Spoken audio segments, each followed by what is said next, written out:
Ask everybody to come over here. Yeah, but I'd like people to be here. Okay. High course. Could everybody in the back please come towards the front? Maybe everybody, there are still people there. Still okay. Shall I go? Yeah, she's gonna get them. Yes, the people in the back, the two gentlemen in the back, come closer. Yeah. Yes, please. Yeah.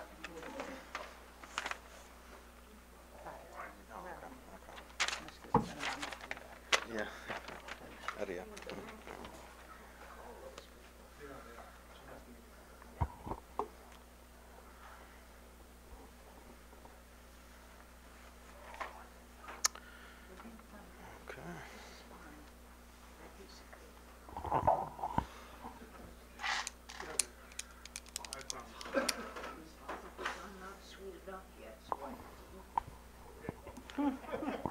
I heard Did you hear that? Of course I heard it. It was intended to be heard. Why I didn't eat it when I get home across the street. Good afternoon, everybody. Thank you for joining us again for our event today. Just to get it out of the way, please silence your cell phones. We always ask, but there's always that one cell phone that rings, so so please silence it so we can avoid any interruptions. My name is Muhammad. I'm the Executive Director here at the Jerusalem Fund and Palestine Center. On behalf of our Board of Directors and our staff, it's a pleasure to welcome you all here today, and also welcome to our online audience. It's of course also an honor to introduce our distinguished speaker today, Dr. Raba Abdulhadi. And she will be giving a lecture titled In Service of State Violence, Palestine and the Restrictions on Academic Freedom. In the case of Mandel versus San Francisco State University, Dr. Raba Abdulhadi is the only professor named as a defendant because of her scholarship and the outspoken positions on Palestine, Arab, regional, and transnational critical questions, and Islamophobia. In her presentation, Dr. Abdulhadi will speak about her own experiences of being the target of long-standing and systemic attempts to silence Palestine activism in the United States. Her talk will underscore the consequences of limiting academic freedom on issues of state violence, namely allowing it to go unchallenged. Finally, Dr. Abdulhadi will address the role of preserving academic freedom as paramount to sustaining vibrant institutions of learning, and she will discuss her own experiences challenging the many attempts to silence dissent that she has encountered. Dr. Raba Abdulhadi is an associate professor of ethnic studies, race, and resistance studies, and the senior scholar of the Arab and Muslim Ethnicities and Diasporas Initiative at the College of Ethnic Studies at San Francisco State University. Before joining SFSU, she served as the first director of the Center for Arab American Studies at the University of Michigan in Dearborn. She is also the co-editor of Arab and Arab American Feminisms, Gender, Violence, and Belonging, published by Syracuse University Press. Her work has appeared in Gender and Society, Radical History Review, Peace Review, Journal of Women's History, Taiba, Women and Cultural Discourses, The Guardian, Palestine Focus, Voice of Palestinian Women, and several Arabic language publications such as Palestine Thawra, Al-Hadaf, and Al-Hurriya. Dr. Abdulhadi will speak for about 30 to 40 minutes, after which we will have a Q&A session. During the Q&A session, we ask that you please wait for the mic to get to you so that everybody here can hear as well as online. For our online audience, you can tweet any questions that you have to @Palestine Center. Without further ado, please join me in giving a warm welcome to Dr. Raba Abdulhadi.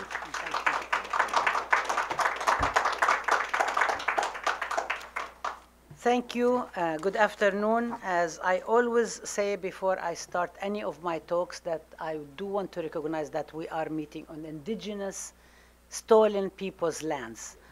On last week, I gave a lecture at George Washington University, and there were audience members who do not like what I say, and they've reported to one of the local papers, Washington Examiner, and they reported to the local paper, and they even mispronounced what I said. I said stolen indigenous people's land, and they wrote it toiled people land. So it would be really nice when people quote to actually quote accurately.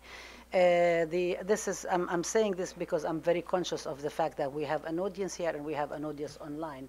And generally speaking, much of the discourse of advocacy for justice in Palestine has actually been doctored. A lot of the time people are quoted out of context, so it's very important for me to say that and to have this conversation with you.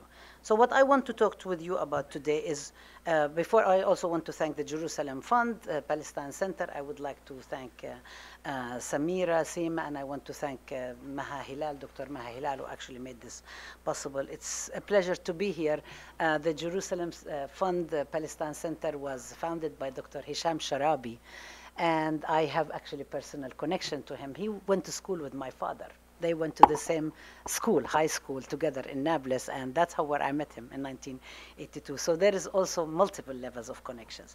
What I want to share with you today is what is going on, why am I being charged, what is the case all about, who is behind it, what are the goals and objectives, how the outside attacks work hand in hand with university complicity, where are we at today, what does this mean and why, and what's next? Okay, so I'm going to try to do that in 30 minutes, not 40 minutes.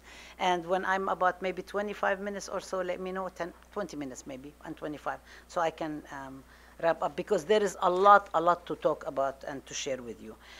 So why am I being charged? I'm the only, it's true what Muhammad said, that I am the only faculty member. The lawsuit is filed by a group called the Lawfare Project, and it is filed against California State University, which is the largest public system in the United States, in California, San Francisco State University, a number of administrators and staff.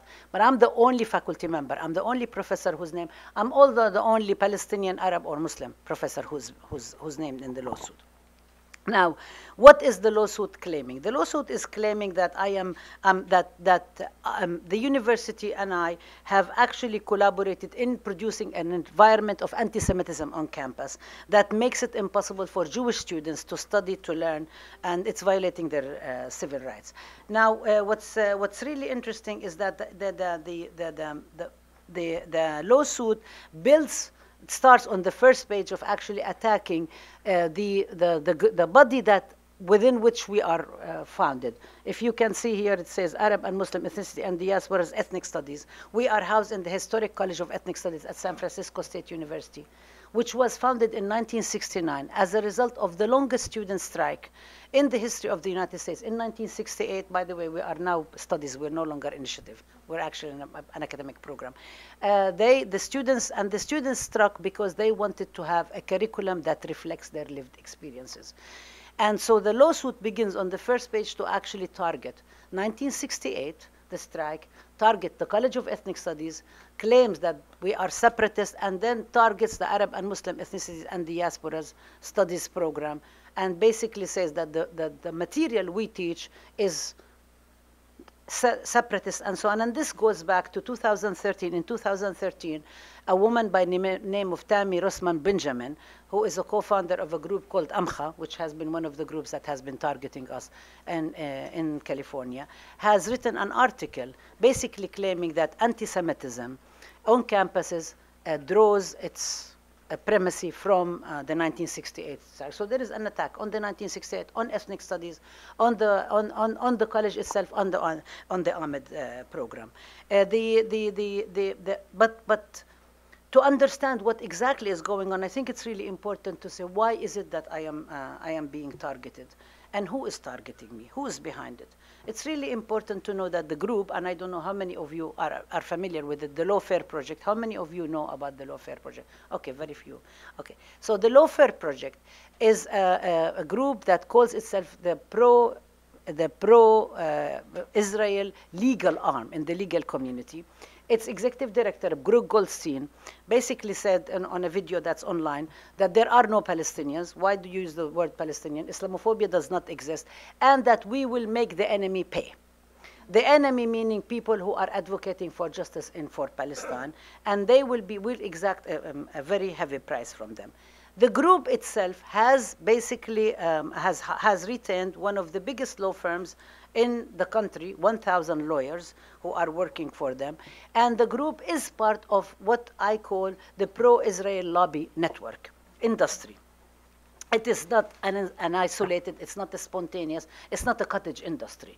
This is actually part and parcel of an industry that came about, has been going on in this country for a very long time, but actually gained momentum after 2010. In 2010, if people recall, in 2008, 2009, Israel attacked Gaza. There was the war on Gaza. In 2010, an Israeli institute called Reut Institute came out with a report saying that we really need to respond to something called the delegitimization network. The delegitimization network, in their view, in the view of the Reut Institute, is the network of people who are arguing and advocating for justice for Palestine around the world, but specifically on university campuses. I mean, we were specifically targeted as students and faculty on university campuses. It took a bit of time until it picked speed, but then it picked speed, and it's actually been going on for a while. Now the network is made up of multiple groups that I will show you when I go about the history of San Francisco State and show you what's going on. I actually put slides together for that.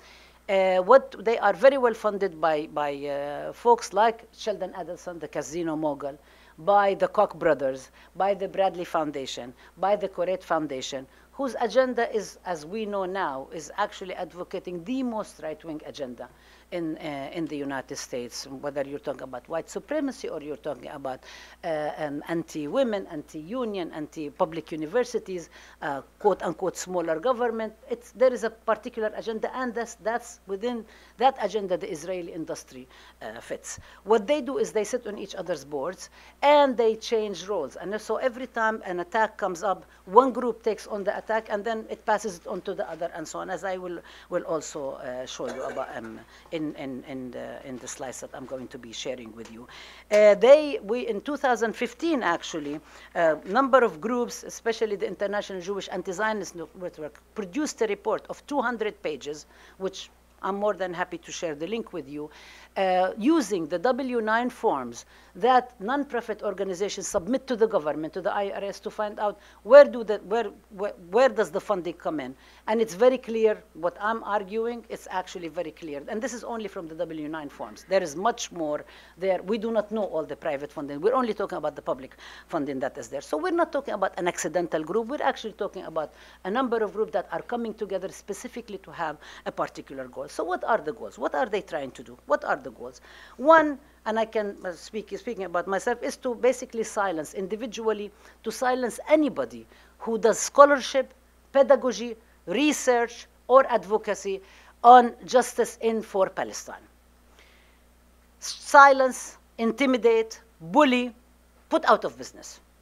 Two is to send a message to anyone else who dares think that they would like to participate in scholarship, in pedagogy, in advocacy, in speaking out around the questions of justice for Palestine, to take a note and say that if you will do this, this is what's going to happen to you. Here's a good case, and you know I'm not the first case. What happened to Stephen Salaita a few years ago was going on. What's happening to multiple professors and faculty around the country. This is going on everywhere. And when you're thinking about the Lawfare project itself, actually there is multiple lawsuits around. We do not know about all of them because this is the politics of intimidation that's going on. Three is to silence anybody who's dissenting. University campuses in the United States have the reputation of being leftist grounds. They're actually not really so much leftist grounds, but this is the reputation. And part of the reason why this reputation gets instilled is because whenever you are arguing against the status quo, you're labeled as controversial. Whenever you're arguing for the status quo, nobody says anything. It's supposed to be normalized. It's okay. If you say that everything is all right and what Israel is doing, it's fine because it's crushing terrorists, crushing Palestinians, and so on, nobody questions that. But if you are saying there is something wrong with killing people, with demolishing homes, with arresting children, with torture in prisons, with building walls, taking people's lands, and so on, that becomes a controversial issue. So even the way it is constructed, which is part of the knowledge that we are challenging. So that in itself is also unacceptable. This is not. So they would like to silence anybody who is dissenting, who is questioning, and especially because we know not far from here, the person in the White House is very much part of this agenda. Enough said. I can talk about that in the Q&A. And this is very much part of the history of suppression of freedom of speech, of academic freedom, of people's ability to, when you talk about the First Amendment is the speech, organizing, and assembly. It's not just speech. And we are reminded of McCarthyism in the 50s, but in which people who were who stood against government policy and had different things to say were actually silenced. They lost their jobs, they lost their livelihood, they were intimidated, they had to go under pseudonyms. The story is well known. So this is what we're calling up the new McCarthyism. So this is one of the things, of the goals of this movement here. The second goal of this movement is to basically cover up and apologize for Israeli atrocities. So when you are intimidating people, you basically put people who are advocating for justice in for Palestine on the defensive. And you end up justifying and legitimizing everything Israel says under the pretext that criticizing Israel is anti-Semitism. And we argue, and actually there have been multiple investigations on university campus, I'm more than happy to share them, including on our own campus, by which pro-Israeli groups have charged the activism on campus as being anti-Semitic, and the investigations came out and said this is actually not true. And it happened at San Francisco State, it happened at University of California, Irvine, it happens at CUNY, City University of New York, multiple places. Every single time there is an investigation, the investigation comes up and says, this is not true. It is criticism of Israel. Israel is a state. It can be criticized like any other state. People can also be anti-Zionism as part of their ideological beliefs and their political views and so on. And that does not amount to anti-Semitism. And the other thing, very interesting thing about this is that there is also an attempt not only to silence any criticism of Israel, but to also delegitimize those Jewish persons who are actually disagree with the policies of Israel. And historically, we are now in the 100th anniversary of the Balfour Declaration, by which British colonial authorities gave a land they don't own to Palestine to the Zionist movement to establish a state. And if you look at that even before the Balfour Declaration, even before the Zionist movement came to be, there has never been a consensus among Jewish communities on the question of Zionism and on the question of Israel. There has always been disagreements. But these groups, what they are trying to do is they are trying to say, we own Jewishness. We are the only ones who can speak about Jewishness, and anybody else who speaks about it, and there is multiple groups, are all either self-hating Jews or anti-Semitic. And that is simply not the case. There are multiple disagreements, and the case is showing this. So they would like to silence any criticism of Israel. They want to cover up of what Israel is doing, and we know that actually we have never had more right-wing, pro-settler, pro-ethnic cleansing of Palestinian government in Israel. And they would like to silence that, and they would like to cover up for it by throwing something that is actually really important, the struggle against anti-Semitism, misusing it cynically in order to advance a particular agenda to shield Israel and silence. And part of the reason that actually the pro-Israel industry is very bothered by it is because there is much more and more and more support. And there is much more awareness, especially in the United States. The world historically, the world community has historically stood by Palestinian rights.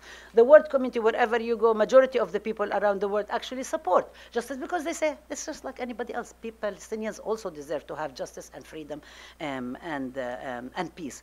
But the pro-Israeli group would like to silence that, but there is much more and more support in the United States among people every single day around that, especially, and one of the things that again, that the pro-Israeli groups are very much bothered is because there is rising number of young Jewish kids who are being interviewed, and they are saying that Israel doesn't speak for me, not in my name. What Israel is doing to the Palestinians is not in the name of the Jewish people. So that's actually very problematic. So part of the silencing, there are a lot of Jewish scholars who are being attacked, like Judith Butler, many, many other scholars who have been attacked. It's not just Palestinian scholars. So equal opportunity, basically, singling out. So this is this is the second. This is the third reason, and the fourth reason is, as I believe, is actually to shut down any possibilities of setting up programs institutionally within universities to build knowledge. Because it is one thing to be able to organize in the streets and have protests and speak here and there, but to actually silence completely. So it is not enough to kind of go to try to pass anti-BDS resolutions in Congress, in the Senate and Congress and so on. It's not enough to go to different states and basically, and it's unconstitutional to silence people who want to speak for boycott, divestment and sanctions. But also on campuses, if you are having institutionalized forms, and this is really what happened to us at San Francisco State. So they have been actually groups from outside of the university that are pro-Israel, that are trying to shield Israel from all the criticism and so on, and basically stop the tide of history, if you will, because we know what happened in 1980s with the anti-apartheid movement.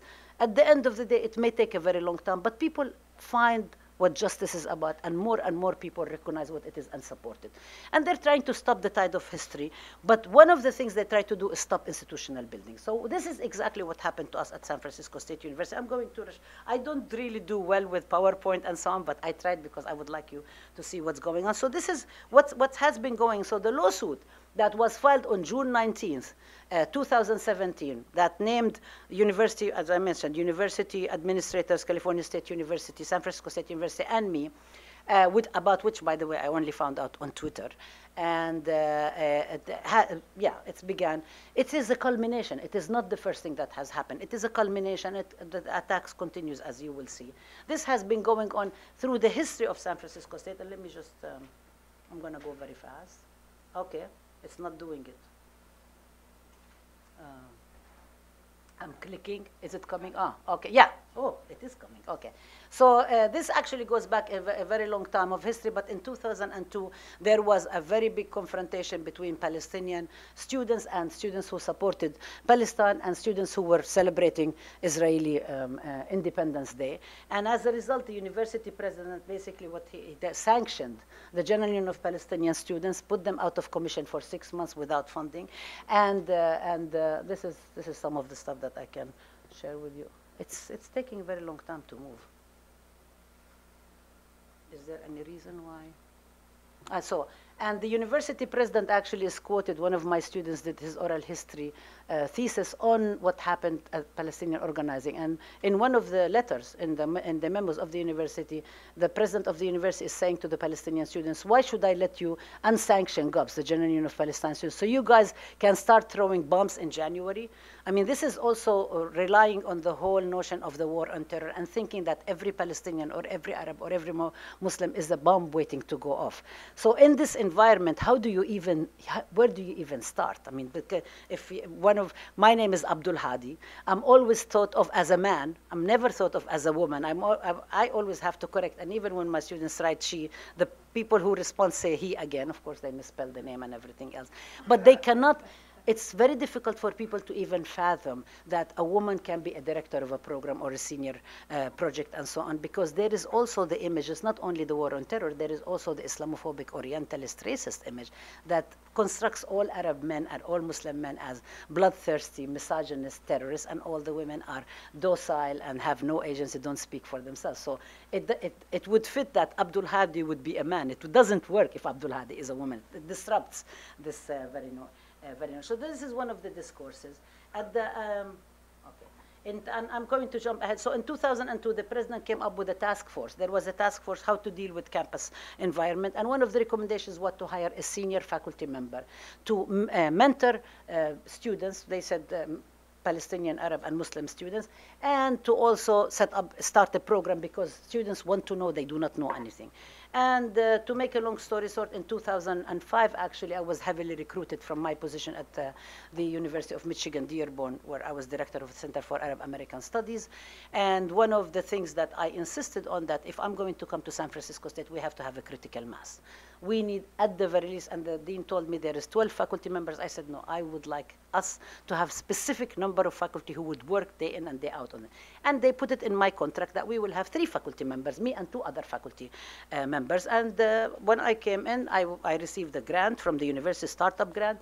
But when I came to campus, there was already the big struggle between the students. And when I say the students, I'm not just talking about Palestinian students, other students, allies, faculty, community. And when I say community, it's not just Arabs, Muslims, and Palestinians. To do a mural, the Edward Said, the Palestinian mural honoring the late Professor Edward Said, and along with other murals. And if people know about San Francisco is a place of murals. Diego Rivera and Frida Kahlo painted a lot of murals. So it was in the same tradition. And San Francisco State has Cesar Chavez Student Center, around which there are multiple murals honoring multiple communities. So the Palestinian Student Council for Intertribal Nation, which is indigenous student organization, were planning to do their mural. So they told the Palestinian students, why don't you do a Palestinian mural? So the Palestinians, that's a very good idea. So they started doing it, and everything, all hell broke loose. So as a result, to make a very long story short, and I can discuss it in the Q&A, is that the Palestinian, no, I'm going to come, I'll mention you. So what happened is that it ends up that the Native American mural ends up being the last mural to be installed at San Francisco State, because there was a moratorium placed on the Palestinian mural, and I show you why. Okay, come on. Yeah. So this is the mural. This is the mural that's painted on the university. But if you can see, the mural comes up, and there is two images in the mural to which the pro-Israel communities object to, and the president of the university sides up with them. The first image, and I'm going to step away, is Handala, and the second image is the key.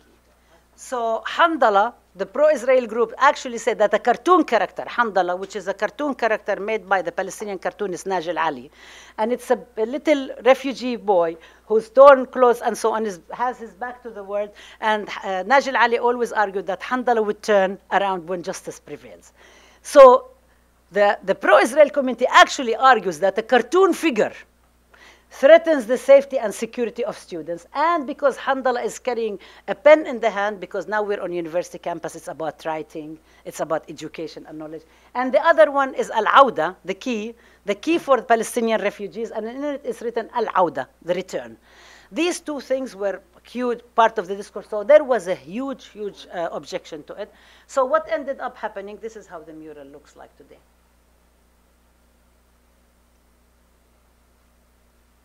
We had to remove Handala and the key and put in its place cactus.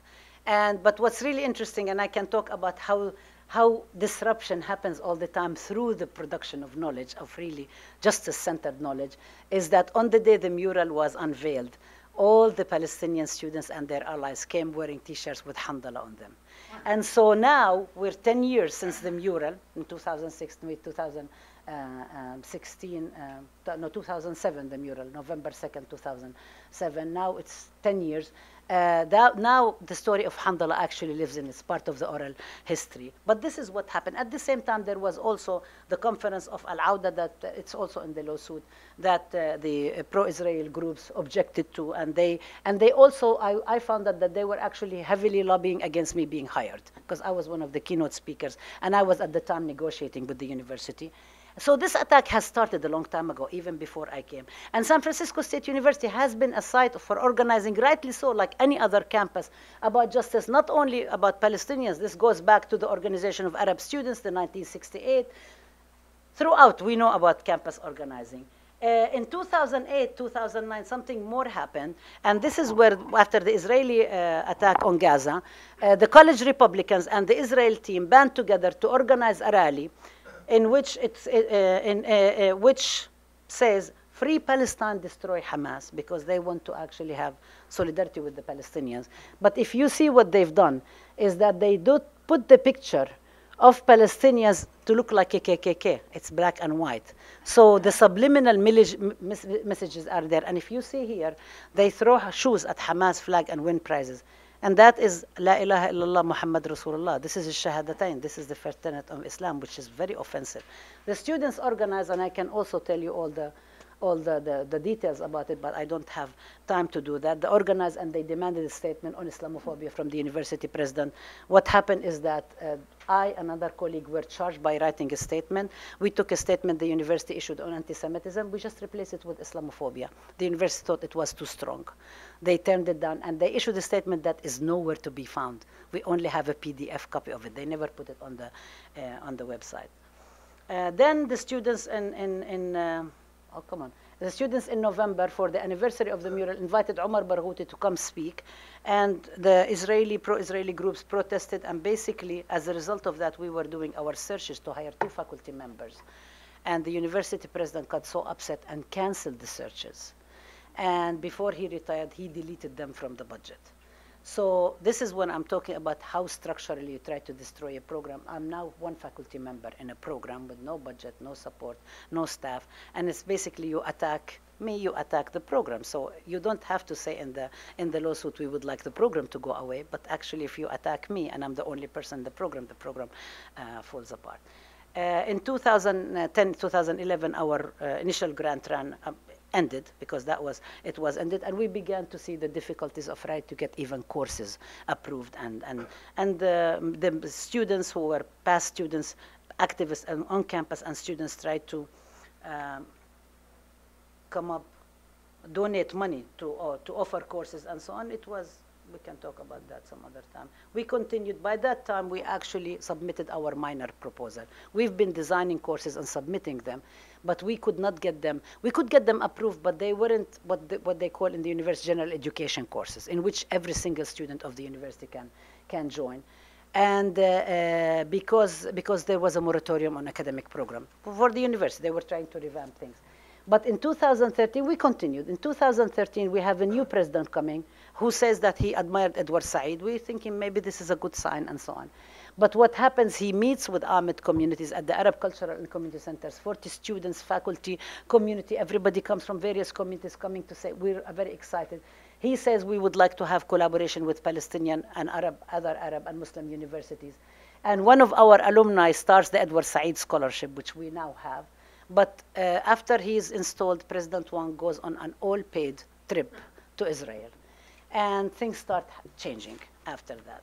In the fall 2013, AMCHA initiative, which I've mentioned, leads an attack on me and on Arab and Muslim ethnicity and diasporas program and the General Union of Palestine students. And basically talking about the mural, and I can talk about this a little bit later. Basically, they say that is it all right for us to clarify the murder of Jews? Because of the mural being about Edward Said, and because indigenous students came out with something they've been working on for a very long time around gentrification, against gentrification. That wasn't really about Palestine.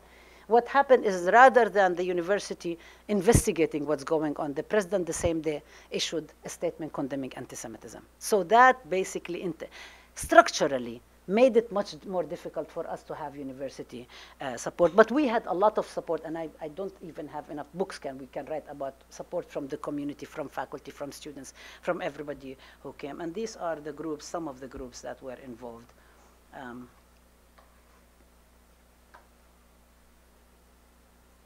Okay, come on.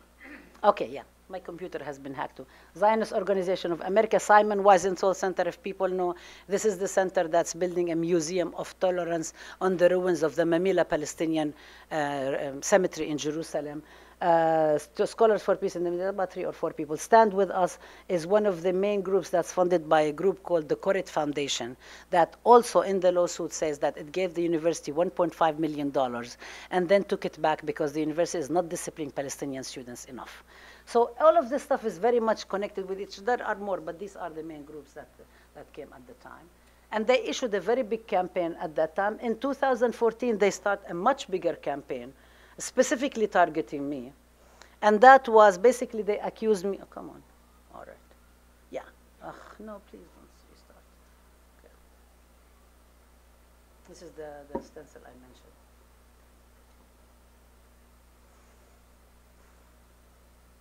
This is the part of the support that was there that the students met Sharasa and so on did. Come on, all right.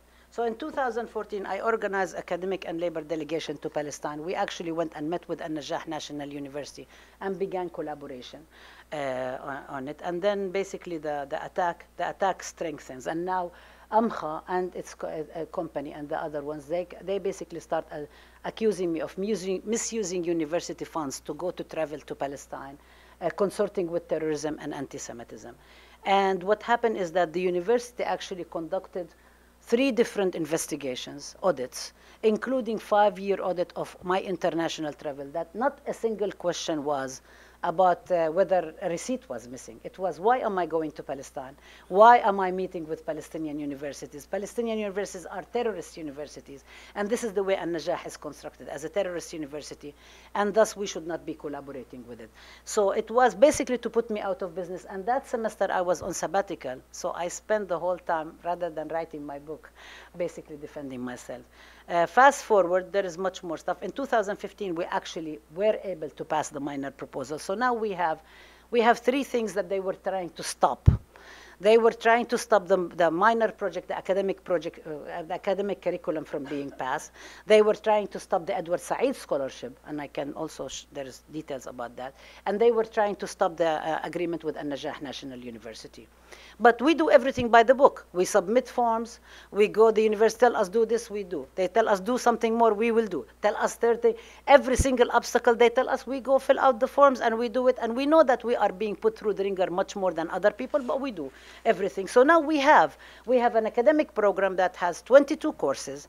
We have students who are minoring from all backgrounds who want to learn about this. We have courses like Islamophobia, Palestine, Introduction to Arab and Arab American Feminism, Comparative Border Studies, Palestine and Mexico, Civil Liberties of Arabs and Muslims, post 9/11, 2001, Arab American Identity, Arab Media Images. I mean, all our courses qualify for what is called general education, so students from all the university can take them. We have no space in our courses. I mean, our courses are overpacked, but you know, we need faculty.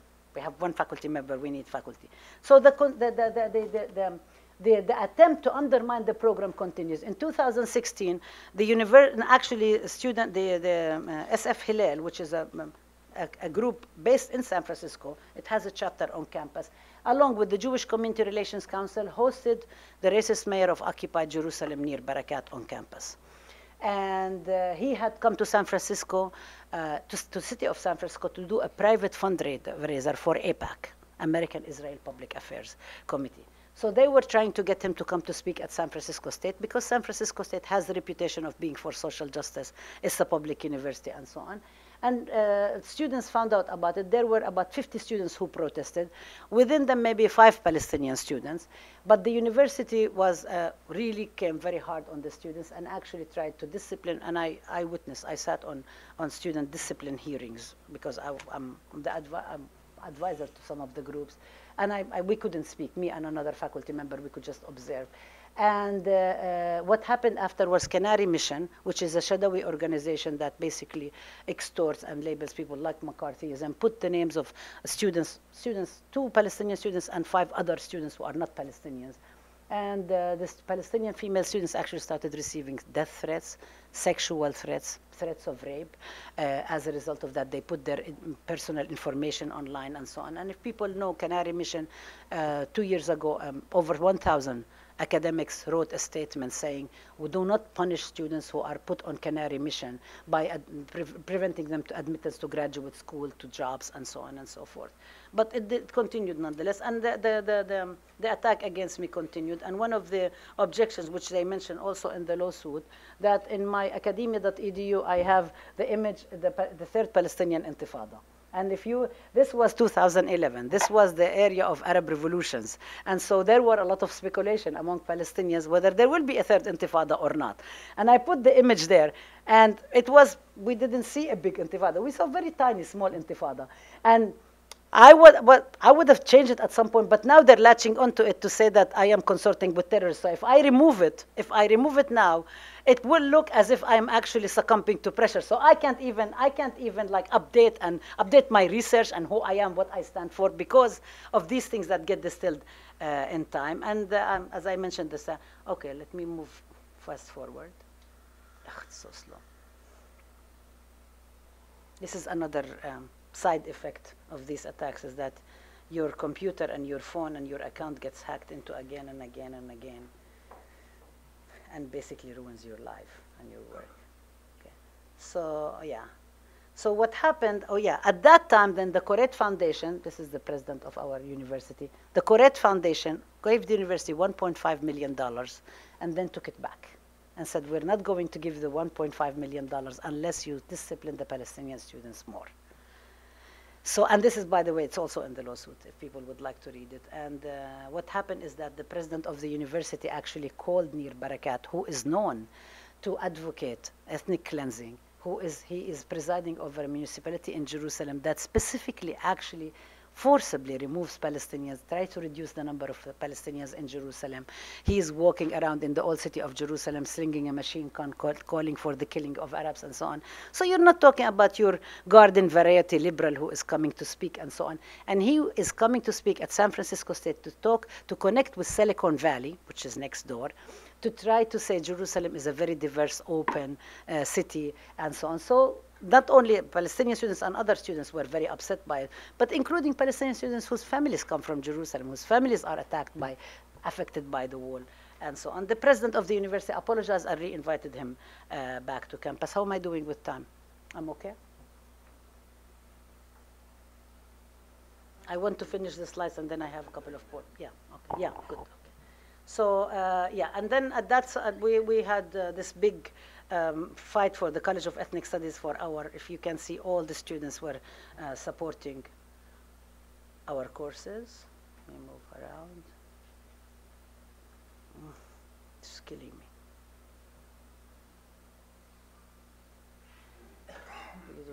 Okay, so then in September, this was in the spring, and the university, and there were accusations that student activism is actually anti-Jewish. So the university hired an investigator, as I mentioned at the beginning. The investigator in September came out and said, actually, this was not anti-Jewish. There was no violence involved. Nobody's security was threatened. What was going on is that this was students who were protesting Israel and protesting Nir Barakat. Once Nir Barakat left, everybody left, and so on. But now we have a new attack coming up, September 7th, by Campus Watch Middle East Forum, Daniel Pipes, as people know, one of the leading Islamophobes in the country, according to the Southern Poverty Law Center. And they start a petition that basically demands that San Francisco State end its collaboration with An-Najah National University. And if people know, An-Najah is the premier Palestinian university, actually very science and medicine and oriented, and it has a medical school and so on. And what they do is that they put pictures about An-Najah on the website of all men. Now, anybody who's familiar with Palestinian education knows that on Palestinian campuses there are more women than men. But they don't put that. It's just exactly like earlier poster to put the Palestinian fighters to make them look like KKK here, because if you say that there are women and so on, it disrupts the discourse that is in people's minds and so on. So they don't do it. So this is Campus Watch. Now, by the way, last week they renewed it. They renewed the Twitter campaign again, demanding people that end the collaboration with An-Najah National University and targeting me. Okay.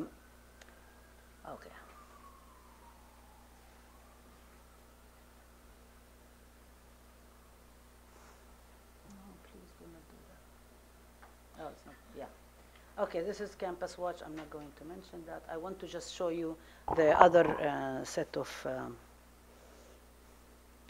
I should have put it on a USB and put it in a better computer. This is a delegation we went to with An-Najah National University. In Bir Zayt, this is Bir Zayt, and the earlier one was An-Najah National University. And one of the people we met with, some of the people we met with here, this is the parents and the sister of Muhammad Abu Khdair, the young Palestinian kid who was made to drink kerosene and put on fire, set on fire when we were in 2014. Now we get another campaign. On October 14th, we are honored to be attacked by David Horowitz, Freedom Center, and the Canary Mission. He's also another leading Islamophobe. And we actually have posters appearing on campus, and now they appear actually 3 times on campus. And I will show you what they are. I'm going to run through them very fast. This is the campaign. They call me Jew hate, part of the Jew hatred.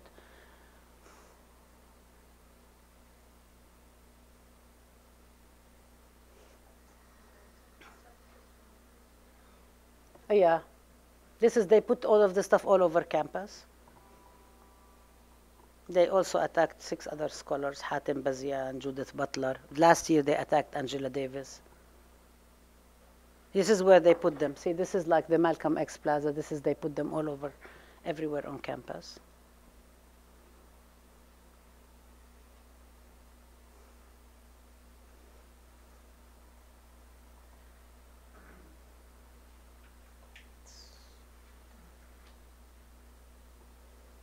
Yeah, this is where they put the names of the students.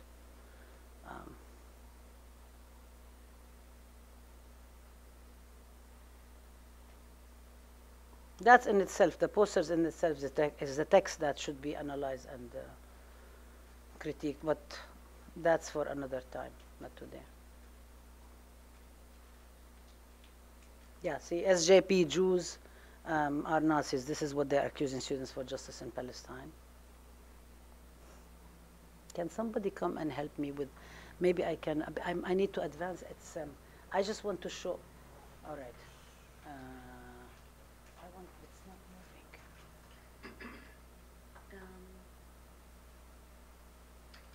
Yeah, maybe we can, yeah. Okay, this is Judith, but yeah, keep going. It's just the computer is... Is there somebody in control room also? Okay. All right, so maybe we can, yeah, maybe can you run them while I'm talking, because this way people can see them. Thank you so much. Okay. So, so what is going on, and I mentioned some of it, is that one of the most troubling things is that there is a collaboration between what's happening outside of the university and what's happening inside of the university. Why is that the case? And like, for instance, at UCLA, that's not happening because there is a chancellor who's actually arguing against it and so on. Because today, San Francisco State receives only 1/3 of its funding from the state of California. San Francisco State is supposed to be funded by the state of California. Now, 2/3 of the funding is gone. It's only 1/3. So one of the things that you could do is you could go to the state and say, we would like the money because the state is supposed to be funding public education. But rather than doing that, actually what the San Francisco State University is turning to donors, like the Koret Foundation, like a couple of donors who are pro-Israel, who actually gave the university over $4 million to start a chair in Israeli studies and so on. So what happens is that rather than the university is accountable to the public of California and to the public at large, the university now is accountable to the donors. And this does not happen in a very transparent, overt way. It happens, and it's public university, so everything is supposed to be transparent and so on. So what is the intent of the attacks is to target us and to silence us and to destroy the program. These are where all the posters showed in the university. You can go like 26, that was in October. And so what is happening, the university basically almost maintained silent. They condemned the poster, but they didn't say against whom, what is happening, and so on. The same thing, they condemned, they said we stand by the agreements with the university, but they did not name me or the agreement with An-Najah National University. And with the rest, they're maintaining silence and so on. And even though the university is now being targeted. Now, but what does this mean? What happened last 2 weeks ago on November 8th, Judge Orrick in federal court actually dismissed the lawsuit, did not dismiss it with prejudice, dismissed it with leave to amend. This means that he is allowing lawfare to go and amend, revise the lawsuit, but he told them, all the stuff you're talking about, history and adding everything together and so on, and you're saying that this is producing anti-Semitism, you need to show me intent. There is nothing intentional. He even asked him, he said, what about this group, Jewish Voice for Peace? And they were saying, oh, this group is anti-Israel. And but people have a chance to say whatever they want. They can express their opinions. So he gave them leave to amend. They are supposed to come back in 30 days, having amended the lawsuit and come up with more things. I just want to say a couple of things about, on June 19th, in the lawsuit is bogus, it's frivolous, there is a lot, it's all full of lies and conjecture and so on. They had 24 references that says on information and belief, no evidence. When they amended the lawsuit on September 1st, they had 36 references of information and belief. Still no evidence. So the judge said, show me. I mean, give me evidence. When you are accusing people of things, we need to see evidence, and you need to come up with something that's lean and clean. We expect them to come back with an amended lawsuit because it looks like they really need to accomplish what the goals that they set up. So what do we do? what do we do in the face of this? There were multiple options. Since I am supposed to be sharing with you my own story, there were multiple things. I could have just stayed silent, and I could have just let the university handle it and deal with it and so on. But one of the things that we were very concerned about, that the university might settle, not because wrong is being done, but because they wanted to go away. It treats it as a business. Business, let's make the lawsuit to go away. And we said that it's really important not to settle and not to cede grounds that actually activism and advocacy for justice for Palestine is connected to anti-Semitism. Now, is there anti-Semitism in U.S. society? Of course there is. Is there Islamophobia and racism? Yes, we expect that and we see it. We saw it in Charlottesville, we saw it in different places. But is that connected to advocacy for justice in Palestine? No. No and no and no. And the people who are involved in the campaigns are actually a proof that this is not the case. And so we're not going to allow these charges stick. And we're not going to allow our voices to be silenced. We're not going to allow advocacy, scholarship, or teaching about Palestine to be criminalized. We're not going to allow that. We're going to resist. So I made a decision, but I didn't make a decision individually. I made a decision in collaboration and consultation with many people, both two amazing lawyers who came and volunteered to defend me pro bono. Mind you, the law firm has 1,000 lawyers. Law firm, and with multiple people. When I say our communities of justice, students at San Francisco State, of all walks of life, faculty, my union, my faculty union, San Francisco Labor Council, which usually does this kind of support, Jewish Voice for Peace, International Jewish Anti-Zionist Network. There is a statement from Feminists for Justice in Palestine. There is a statement by academics. There are multiple people who have come from all sorts of communities in different parts of the world. Colleagues in France translated the statement to French and put it on to receive signatures on, because people recognize, yes, it is an attack against me, but this is an attack against all of us.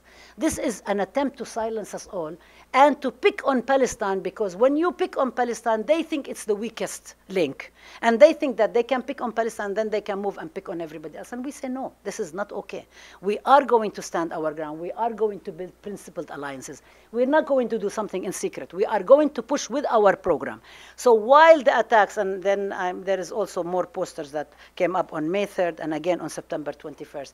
But while the attacks while the Campus Watch last year attack was going on, and while the Horowitz was also putting the posters on October 14th that you saw, those ugly posters and so on, we actually submitted and we could approve 2 new courses. One on Edward Said. So now we have a course on Edward Said, and one on the Palestinian mural as art of resistance to mark the 10th anniversary of the mural. The Palestinian mural course is going to be taught in the spring. We fought for it. Last week, we finally got approval, get some state money to teach it. And I also continued doing the project that I was doing before all of this, the most recent attack started. 18 months ago, I started organizing with other people in Palestine, in England, in South Africa, around the world, to mark the 100th anniversary of Balfour.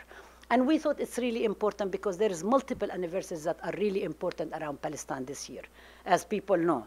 So December 7th is going to be the 30th anniversary of the Intifada. It was the 35th anniversary of the Israeli war on Lebanon and the Sabra and Shatila massacre. The 10th anniversary of the blockade on Gaza. The 70th anniversary of the UN partition of Palestine. The 70th anniversary of Nakba. There is many anniversaries that we think it's not just to commemorate anniversaries for the sake of, but to actually think is what narrative is out there.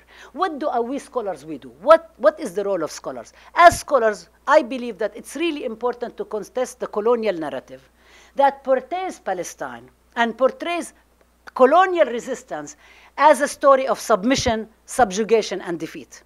Every single time anybody hears about it, they say, okay, the British came and they defeated and so on. But we also know that there are multiple stories that defy the story of submission, subjugation, and defeat. And this is the role of the historians. This is the role of the scholars. This is what we need to do in order to produce our scholarship, to teach about it, to engage with our students, to change the world. Because if we are in public universities, we're not in private elite universities where you can sit in our cubicles and write. We're actually in public universities. We chose to go there in order for us to be able to actually address the public, address issues of public concern. And that's exactly what we have been doing. So we've been contesting it. So I've also continued with many colleagues around the world to actually mark the 100th anniversary of Balfour, to mark all these important, to question what kind of history is there and how can we challenge and learn. And the final thing that we have done is that, aside from refusing to be silenced and not to be derailed, because also one of the things that these lawsuits try to do is to actually derail us, distracts us, and get us so busy in defensive fights. So what happens is that the terms of the battle is theirs. They decide who is going to sue. They decide when. They ask the judge what it is. Every single thing is not, we have no control over it. We have no control. We're just responding. So we said, yes, we need to respond. We have to defend ourselves. We have to, against these allegations and false and lies and so on. At the same time, it's also very important for us to stick with our proactive agenda and not to get derailed. So we got the courses passes. We have students who are graduating and doing really well for themselves and getting fellowships at amazing universities for PhDs and so on. There will be the scholars of tomorrow. And the final thing that we have done was plan this project that is coming up, Teaching Palestine, Pedagogical Praxis and the Indivisibility of Justice. And this is a project we are collaborating with Birzeit University and the Institute for Women's Studies, Ibrahim Abul-Lughod Institute. And now we already have An-Najah National University joined in, the whole An-Najah National University, South African Center, scholars in France, scholars in Texas, scholars from all over the world are joining in to actually think about how do we teach Palestine? In what way do we teach it? What is the mission of teaching Palestine? Which we say it is the indivisibility of justice, that we teach in order for us to produce a different world. We are trying to do something different. And when we do that, and when we have this amazing coalition of people around the world who came through and who refused to be silenced and refused to stand aside and let us be prosecuted and punished, we're here today and we believe that we will be able to defeat these attacks and we will be able to get to the point where justice will prevail. Thank you.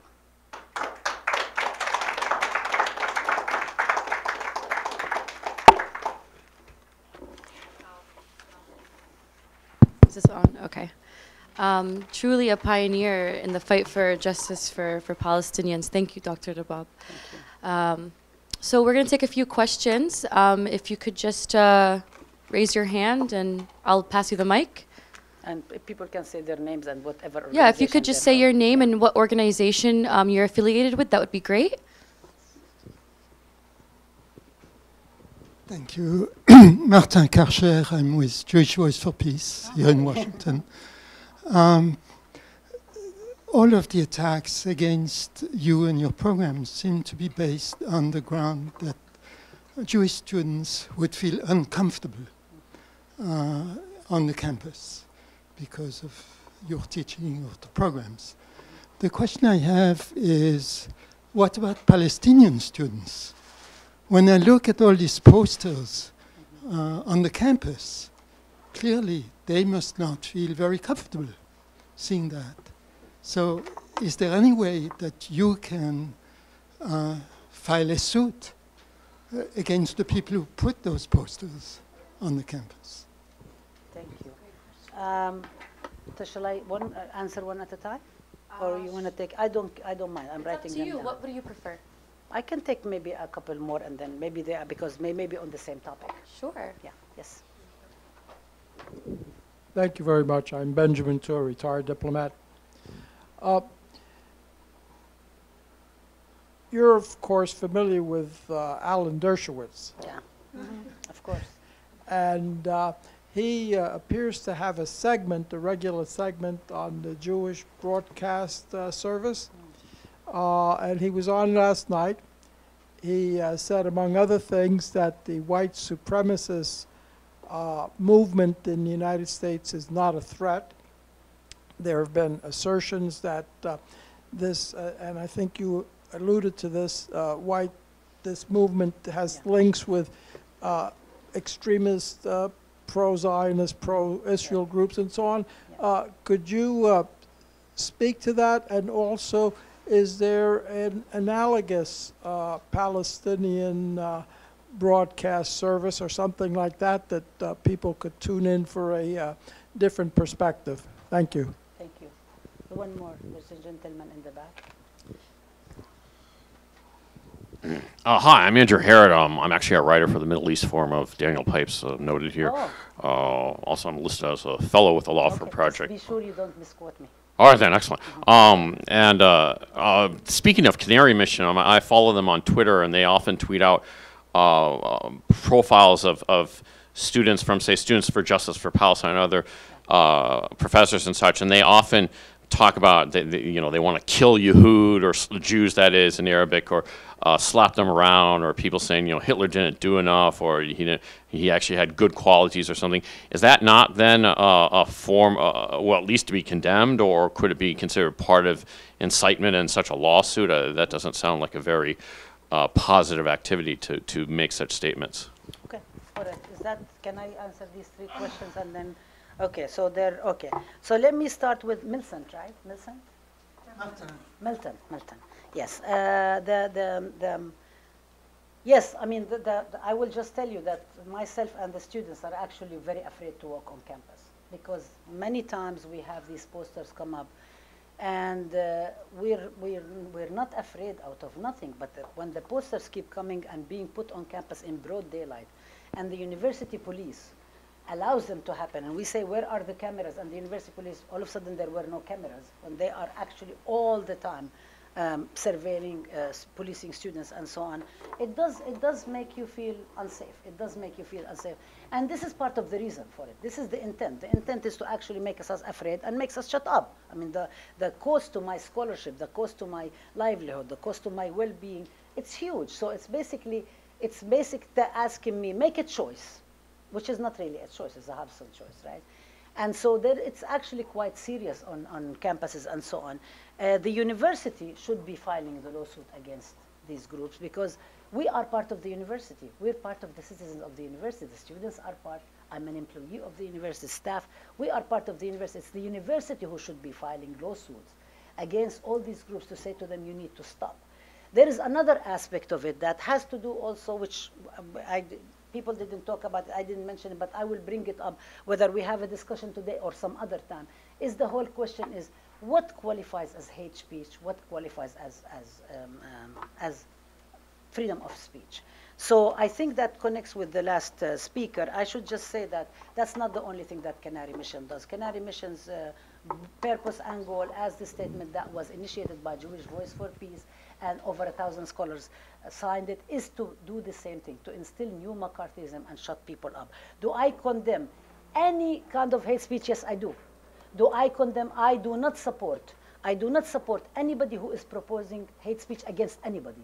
I do not support anybody who is saying kill or not kill, or in any case, in any form, or I'm on record, by the way. I'm not saying this now so people think this is a revelation. It's not a revelation. I've been an organizer for over 30 years. I've worked with many colleagues, and one of the things that I'm actually really insulted about is to be accused of anti-Semitism, because where do I start to, I don't want to engage in this racist discourse to say, well, my best friends are Jews and so on. I'm not going to even participate in that. It's actually quite humiliating to do that. But I do teach. I teach my course on Palestine. I teach at least the first 3 weeks about the Zionist movement, anti-Semitism, the various responses to anti-Semitism, from Marx to the Bunds to the Jewish religious folks to the Jewish communities around the world and so on. I mean, that's a whole another talk and so on. So I think it's really, really important to kind of affirm that for everybody. When we talk about justice, we talk about justice for everyone.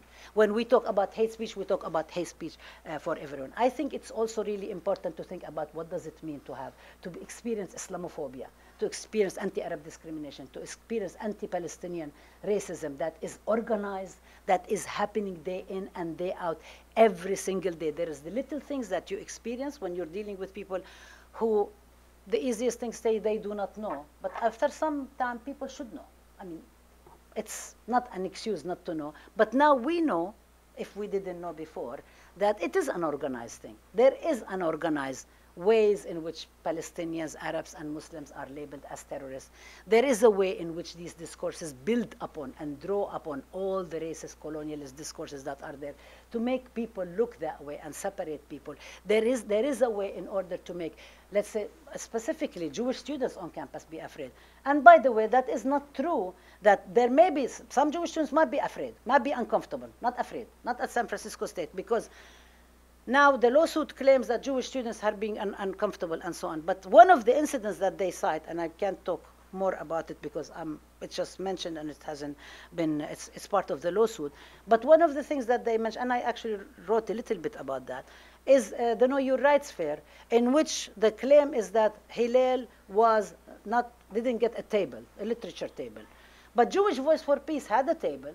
14 students from Hillel, some from Hillel, went to the table, signed up, and talked to the people. So if campus is making people uncomfortable, how did these students go and identify themselves as Hillel and come? How do students take my classes? I have students, and I never ask students I just ask them to fill out information. Say, how do you define yourself? Some students say, I'm ambitious. Some students say, I love music. Some students, everybody says something different. And they ask me, what do you want me to say? I said, you say whatever you want. That's why the question is very vague. I'm not going to put you on the spot to identify anyway. I even asked them, what kind of a proverb, what kind of pronoun? Do you want to be she, they? You define how you want to, and my job as a professor to make you comfortable in the classroom, not comfortable to become intellectually lazy. I don't want anybody to be comfortable in the class. I want everybody to keep thinking all the time. And every time you're comfortable, I want you to get on your toes again. And I want you to think again. And I throw again another question at you to make you think. Because if everything is what you like, you're going to be too complacent and you're not going to be excited. So I want them to do that. But students, I have students from all walks of life in my classroom. If I am participating in perpetuating anti-Semitism on campus, I'm making Jewish students uncomfortable, why are they taking my classes? Why do I have students from everywhere? Israeli students, all sorts of Arab students, Muslim students, some students come back, some students don't come back. Sometimes Palestinian students don't come back. I mean, it's okay, it's fine. This is the way campus is supposed to do. Our job is to develop critical thinking, is to teach. That's what we do. So it's actually quite troubling. One of the things that I wanted, the moral of the story is that there isn't one kind of Jewish students. There isn't one kind of Palestinian or Arab or Muslim students. And if we say that we're actually contributing to stereotypes. We're saying all the members of the one community are the same, and that is actually not the case. Again, also, even after the lawsuit, we had a very big event on Constitution Day. We did a big conference, and I co-organized several panels with colleagues and other colleagues and so on. And the director of Hillel was sitting there. Actually, I think he was videotaping me. I'm not sure, but I know that there was an article written about it afterwards. But nobody stopped anybody from coming. And he went to the director, the chair of the conference, and said to him, this wasn't balanced. And he said, this is a panel that's organized by Raba Abdulhadi. She can invite whoever she wants. And we started, which we never did. We started counting how many Jewish people were on the panel. Because we weren't inviting people because they were Jewish. We were inviting people because of their expertise. We invited everybody. I mean, we're very inclusive. We don't just invite Palestinians and Jews. We don't subscribe to that formula. We think that's a very limiting, very narrowing, very confining formula. We have all sorts of people coming in. And it turned out that the chair of the program had actually invited every single member of the Department of Jewish Studies to submit proposals. Nobody did. Nobody did, but it was an open conference. You want to organize. People organize stuff all the time. So I think we are being really targeted. I mean, we're targeted on multiple levels. We're targeted by dominant discourses. Now, the next question is about Dershowitz and so on. Of course. You know, Netanyahu's son said the same thing too on Twitter. He also said that the people in Charlottesville are actually not a threat. He doesn't think BDS is a threat, right? BDS is a threat to whom? He said a threat to Israel. Actually, BDS is not a threat to everybody in Israel. BDS might be a threat to people who want to propagate Israeli expansionist, colonialist, and ethnic cleansing policies. It is not to people who want to be living with the Palestinians. It's not with Israelis or Jews who actually are part of the human community. So when Dershowitz says that they're making a truce with white supremacists, but it is not only what Dershowitz is saying. I mean, we know the connection between Horowitz, for instance, and Sheldon Adelson. We know that Richard Spencer, who was one of the organizers, said, I'm a white Zionist. He said on Israeli TV, he said, I am proud, I'm white Zionist. Wouldn't you want to do the same? So he was advocating the same agenda for the US as Zionists were advocating for Israel. I am not surprised by that. It historically has never been that people who are fighting anti-Semitism are necessarily allying themselves with Zionism. Some did. Theodore Herzl's agenda was that. But majority of people, this wasn't their agenda. And I think it's really important to think about that. Now, are there resources? There is tons of resources. There is so much stuff on various radio stations, on the website, on the online and so on that produces information. There is a lot of videos that come from Palestine, from Palestinians who are doing this conferences. Check out our website, Ahmed SFSU on YouTube. We actually put everything we do. We put everything online because we're not afraid. We're not afraid. We put everything because we want to engage conversation and discussion and critical thinking. What we don't want to is to be silenced. And so we are, so please, by all means, it's Ahmed SFSU. Go to YouTube, channel Ahmed SFSU, and you will find a lot of things. And sometimes if they are lagging behind, it's because we have no resources. Everything is volunteer. So when we have resources, and in this sense, if people would like to be supportive of the campaign, would be really great. And I answered the gentleman at the end. So yeah. Yes, ma'am. Oh, I'm sorry. And then yeah. Oh, I shouldn't be. You're calling people. Okay. So thank you so much, Raba, for being here, for your courage, for all the work you've done to, prevent this from happening to other professors and academics. You talked briefly about being proactive, and what I heard is some things you've done at San Francisco State University. I'm wondering, what would you suggest in terms of a more proactive infrastructure for academics across the board, whether it's in the United States or across the world, who are facing similar challenges because of their scholarship that either seeks to challenge Islamophobia, seeks to challenge injustice in Palestine, whatever it is? What can we do as an academic? That's something I'm particularly interested in. And then secondly, I can only imagine that you have to deal with trolls on the daily and people that are constantly misrepresenting what you've said, taking things out of context. For example, the question I just heard about would you condemn a certain type of speech? I mean, to me, that's an example specifically of anti-Arab racism and Islamophobia. And it's based on the idea that you can perpetuate these lies because people have certain assumptions about what does it mean to be Arab or Muslim and what kind of views that you would have correspondingly. So I'm just curious to know, how do you deal with this on the daily? Yes, and then We can go ahead and take one more question. Yeah. Here you go. Hi, this is not actually a question. Oh, Carolyn Karcher, also a member of JVP. And this was a wonderful and inspiring talk. I thank you very much. I think your answers to questions have been superb. I just wanted to say, as a member of JVP, and also because I'm currently putting together a collection of narratives by Jews whose ideas on Israel have evolved away from Zionism. And I have a number of students participating in this. Jewish students are a large number in JVP, in SJPs. Many of them, after they're no longer students and therefore can no longer be part of SJP, then join Jewish Voice for Peace. So I just would like to say from that perspective that I'm really disgusted and appalled by these misrepresentations of the students in SJP. I've known many of them. Some of them have graduated from SJP to join our JVP chapter. They are really wonderful and courageous students. And actually, given all the harassment that Professor Abdulhadi has described so powerfully, nobody in their right mind would join SJP just to mouth off and show off, and it's not without consequences. Yeah, thank you. Okay. Okay.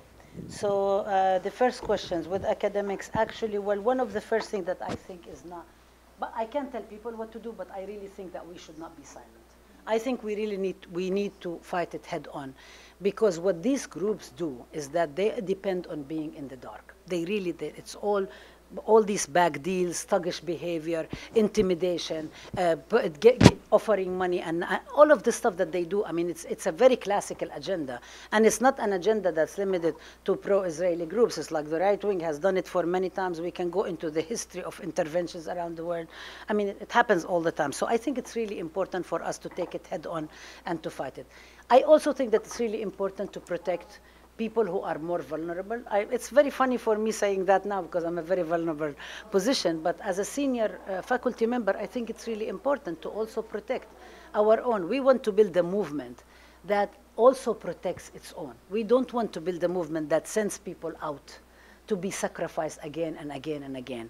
I don't relish these attacks. I don't relish them. I would love to be able to stand here with you and talk about my research on gender and sexuality studies in Palestinian society, or the stuff that I teach, I mean, this is what I really would like to do, but it's forced upon me.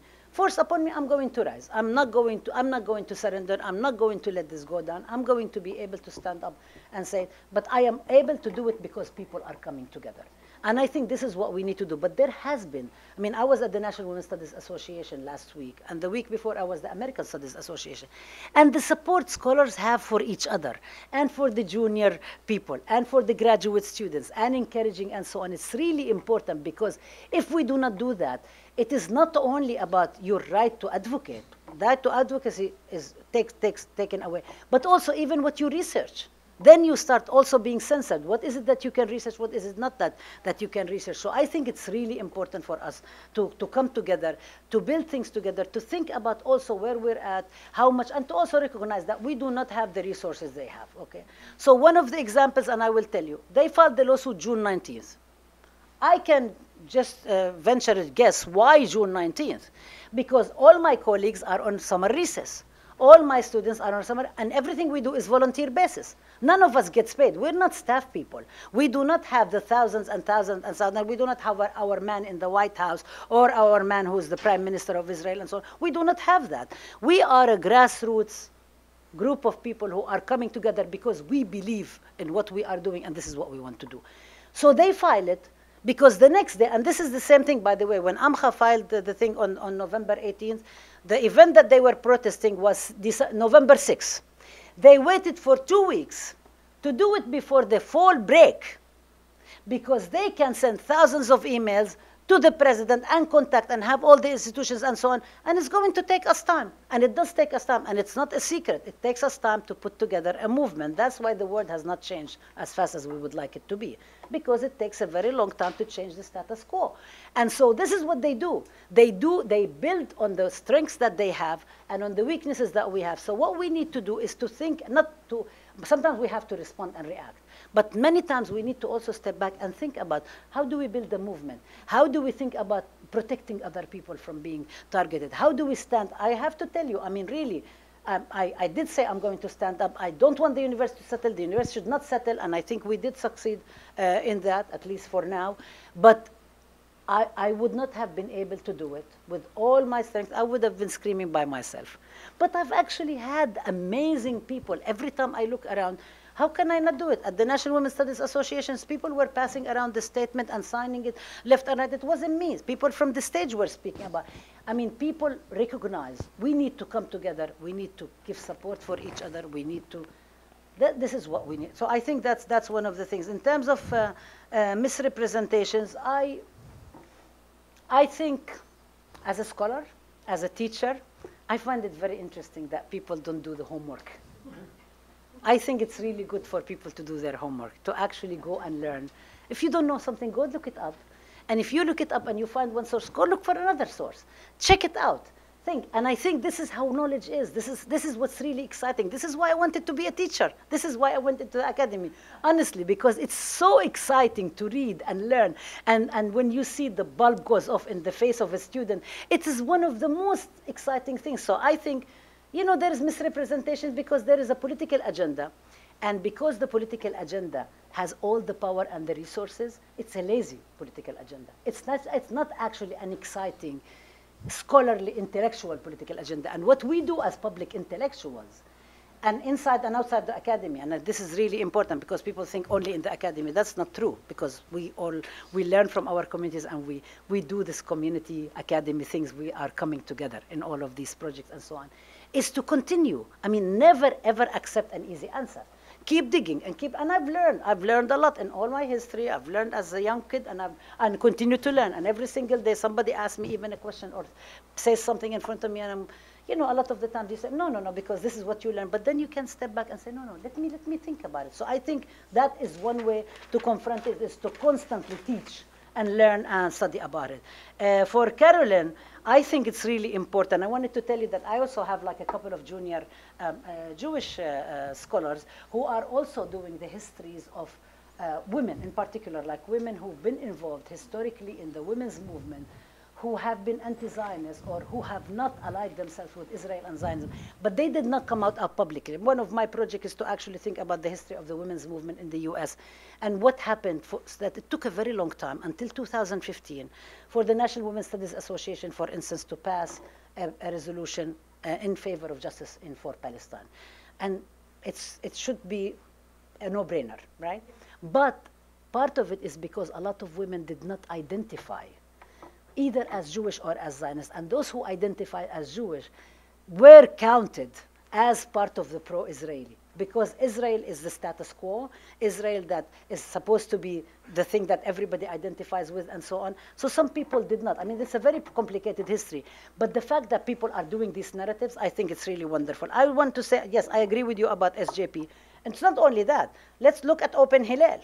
Open Hillel, that's actually challenging Hillel. Look at, I want to also, there's another, Sheldon Adelson is funding left and right students in Hillel and no longer making the same old, you know, condition to kind of only birthright, because a lot of kids who go on birthright to Israel, okay, they come back and they say, I don't want to be identified with this project. This is very racist. It's a project of ethnic cleansing and so on. I don't want to be part of it. And many, and why not? I mean, why shouldn't they? Why shouldn't they think about that and actually divert from it? So yes, majority, half of the students in Students for Justice in Palestine are Jewish, and they don't have false consciousness, and they are not misled, and they are not, the Palestinian didn't come and tell them we want to do, because, you know, nobody has done that. They are speaking their conscience. They are saying, not in my name. I'm not going to allow this to speak for me. So I think it's really important that I also have a lot of students on campus, and sometimes I say to them, why don't you form a JVP chapter? And sometimes they say, well, I'm in this group, I'm in that group, I'm students quality education, I'm in justice. They are in all these various groups that they do not see the necessity for them to be part of a particular group that identifies as Jewish. And sometimes they think maybe we should. And there is all sorts of reasons why people participate in certain kind of organizing and don't participate in other kinds. But I think it's actually a huge insult. It's a huge insult to also the history of people have struggled for a very long time against Zionism and against what Israel is doing to the Palestinians. So, and come to say that you actually don't speak in the name of Jews. By the way, in the lawyer who represented the lawfare in court got up and said twice, and I think the gentleman was here, got up and said, well, she writes in her article about white privilege. I said, yes, I always write about white privilege. And I also, in my classes, I always make separation between white privilege, whiteness, and white people. They're not all one and the same, because at the same way I say, do not say the Palestinians, because not every single Palestinian has the same view as other Palestinians. And if you say that, you're stereotyping us too. So there is diversity in all the communities. And so he was protesting, but I think what he was trying to do, the lawyer, is to try to enlist white supremacy and right-wing agenda to stand against me, thinking about who is in the court and so on. Thankfully, the judge threw all this garbage out the window, and hopefully the truth is going to keep coming out. Thank you.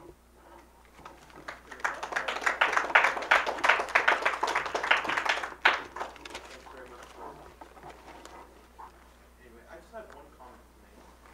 When I was in grad school and in undergrad, in Texas. Okay. So this is important. I took a constitutional law class, for example, and we had, the liberal students and the more conservative students. They'd end up, maybe there'd be some kind of debate over a certain issue, but at the end of the class, nobody accused the other of being anti-American or whatever it is. we took politics of the Middle East class, and when we'd end up talking about the theocracies of Saudi Arabia or Iran, nobody would say, anybody who criticized them would not conclude, you're anti-Islam, you're Islamophobe. But the second I mentioned something, for example, like the right of return, my ancestors came from Palestine, they left in '48, and they had to walk to Lebanon. When you mention that, the first thing you get is you're anti-Semitic, you don't believe in the Jewish state's right to exist, Jewish people should not have a state. And that's what I always noticed. The pattern was other people can accept criticism, but for the Zionist students, they were always the first to lash out with personal attacks, such as you're anti-Semitic. And to me, that was always telling of a lack of just not willing to accept any criticism whatsoever, so they always resorted to the personal attacks. I guess this is more of a comment than a question. But I think, this is the arrogance of power. I really think it's the arrogance of power, is that I always imagine Brooke Goldstein or Amanda Bierman or David Horowitz, how dare you? Like, how dare you? You are just a professor, one professor on your own in one program at San Francisco State University, teaching full load, doing all of these things. How dare you? How dare you actually question? It is unacceptable. It's the same way as like Netanyahu even asking Mahmoud Abbas to tell Palestinian taxi drivers in Jerusalem what music to play.